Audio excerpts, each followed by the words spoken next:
Bonsoir à tous et bienvenue si vous nous rejoignez sur la nouvelle chaîne ivoirienne.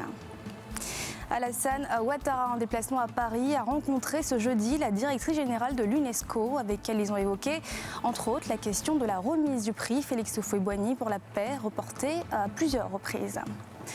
Retour de Laurent Gbagbo et Charles Blé Goudet en Côte d'Ivoire. Pascal Afine-Guessant plaide pour une implication du président Alassane Ouattara. Un retour qui permettra, selon ses mots, de retrouver un climat politique plus apaisé. Et puis la Saint-Valentin, c'est demain et les femmes se préparent activement pour séduire leurs hommes. Quels sont leurs secrets pour les rendre encore plus amoureux? C'est à suivre dans ce journal. Le président Alassane Ouattara a rencontré très tôt ce matin la directrice générale de l'UNESCO à Paris en France. Il était question de faire un tour d'horizon de la coopération entre la Côte d'Ivoire et l'UNESCO. La question de la remise du prix Félix Houphouët-Boigny pour la recherche de la paix est reportée à maintes reprises, était également à l'ordre du jour. Les précisions de Salif Yalikoué. Le président de la République, Alassane Ouattara, s'est entretenu ce jeudi 13 février à Paris avec la directrice générale de l'Organisation des Nations Unies pour l'éducation, la science et la culture, UNESCO, Audrey Azoulay, au siège de cette organisation. Les échanges ont permis de faire un tour d'horizon de la coopération entre la Côte d'Ivoire et l'UNESCO et les moyens à mettre en œuvre pour la renforcer davantage. Le président s'est réjoui de cette rencontre, d'autant que la Côte d'Ivoire avait soutenu la candidature de Mme Azoulay au poste de directrice générale. Nous tenions à venir saluer Mme la directrice générale pour son élection. Comme vous le savez, la Côte d'Ivoire l'a soutenue parce que nous estimons qu'elle avait tout ce qu'il fallait pour faire un travail important. Et l'expérience montre qu'elle apporte une grande contribution au renforcement de cette grande institution. Et donc je suis très heureux d'être là ce matin. Et vous savez également que l'UNESCO abrite le prix Félix Houphouët-Boigny pour la recherche de la paix. Alors nous en avons discuté pour voir comment organiser les choses pour le futur. Notons par ailleurs que ce vendredi 14 février 2020, le président de la République inaugurera la bibliothèque Félix Houphouët-Boigny à l'Académie des sciences d'outre-mer de Paris et aura également un entretien avec la secrétaire générale de l'OIF, Louise Mouchikiwabo. Le président du Front populaire ivoirien, Pascal Afine-Guessant, plaide pour une implication du président Alassane Ouattara dans le retour de Laurent Gbagbo et Charles Blé Goudet, un retour décisif pour la cohésion et la paix dans le pays. C'était au sortir d'une rencontre ce jour avec le vice-président ivoirien Daniel Kablan-Duncan. Salif Yalikoué.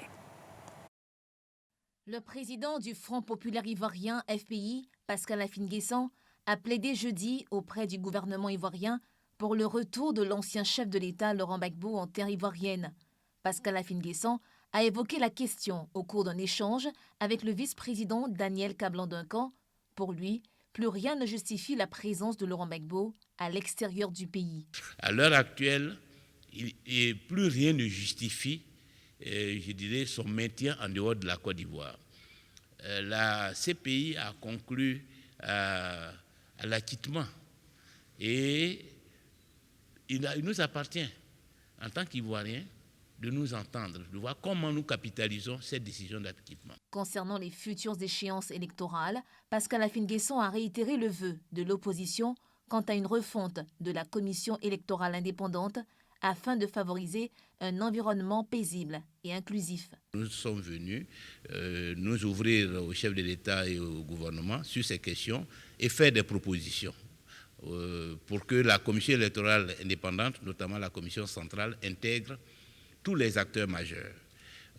Et donc que les décisions soient prises pour que tous les acteurs majeurs de la vie politique soient représentés dans cette commission électorale indépendante et que les commissions locales qui sont à l'heure actuelle dominées à plus de 98% par les représentants du RHDP, cette commission soit réorganisée de manière à refléter l'ensemble des forces politiques du pays. Plusieurs autres questions ont été abordées au cours de cette rencontre, notamment le cas Guillaume Soro. Depuis début janvier 2020, l'exécutif ivoirien a entamé la deuxième phase de ce dialogue pouvoir-opposition et société civile, avec pour objet cette fois la réforme du code électoral devant régir les prochaines élections.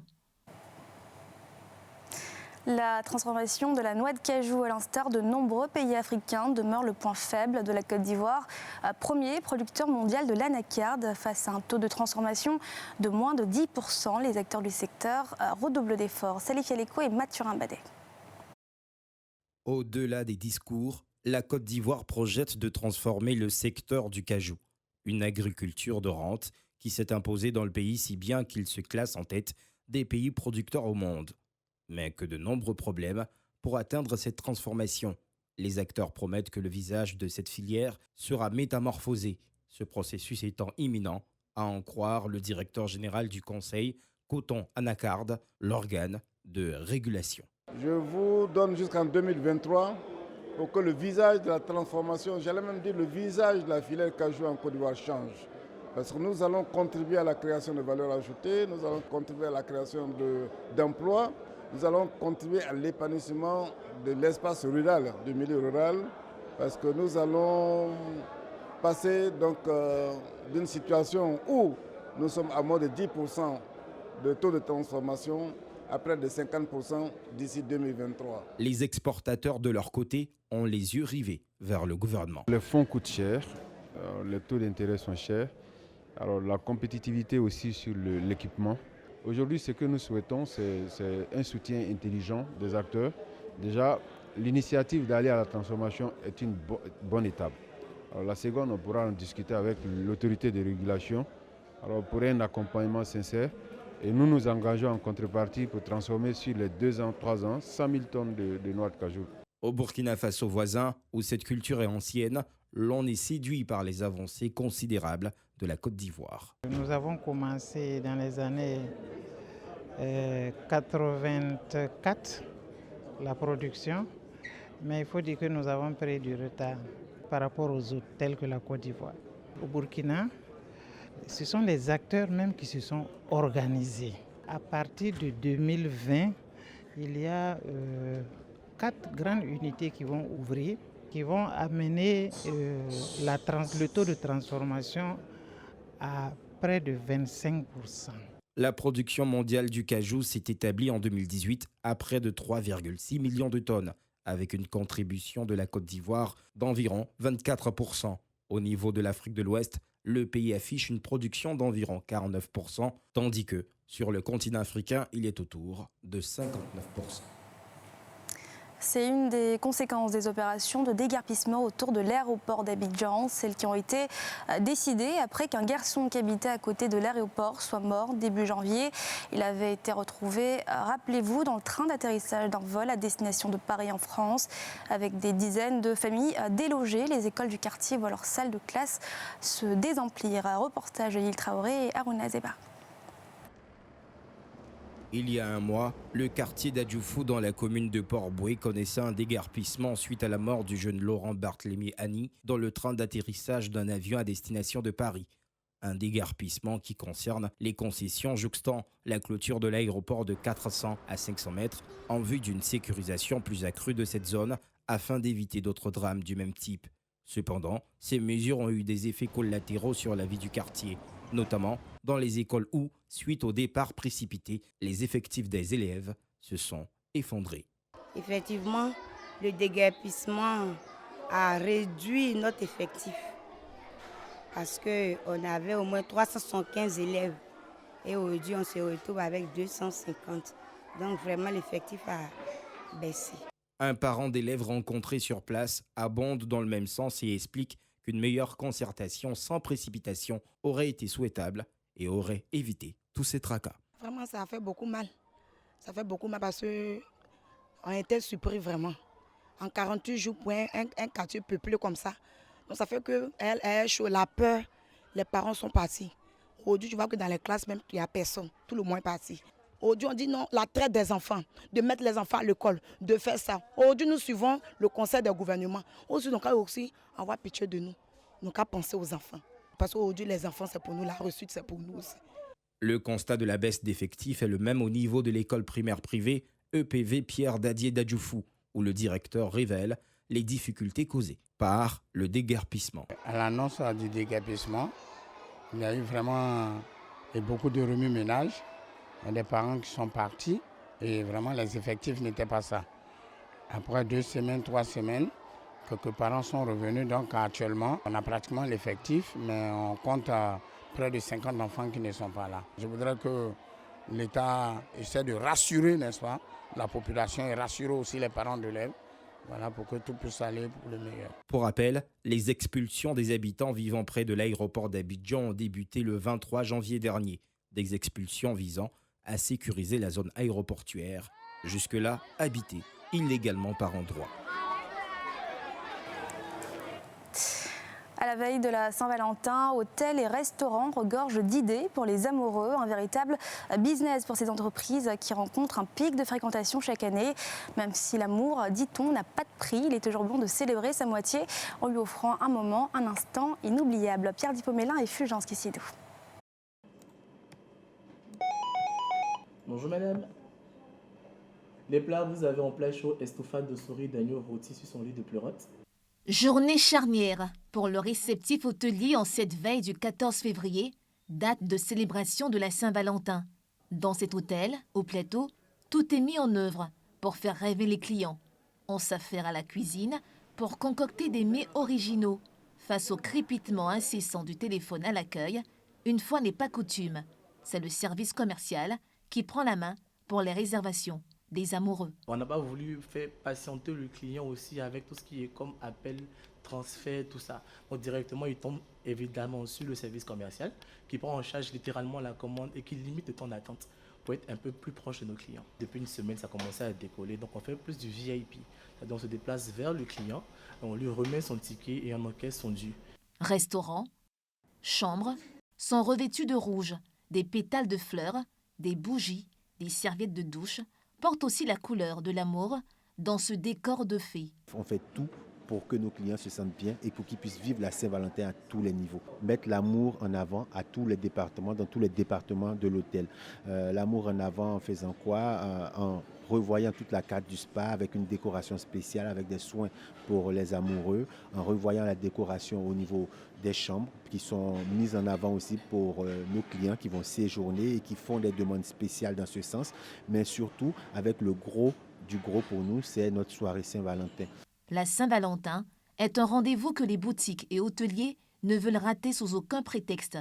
Mais c'est surtout, pour les amoureux, l'occasion de mettre à plat les discordes et raviver la flamme de l'amour.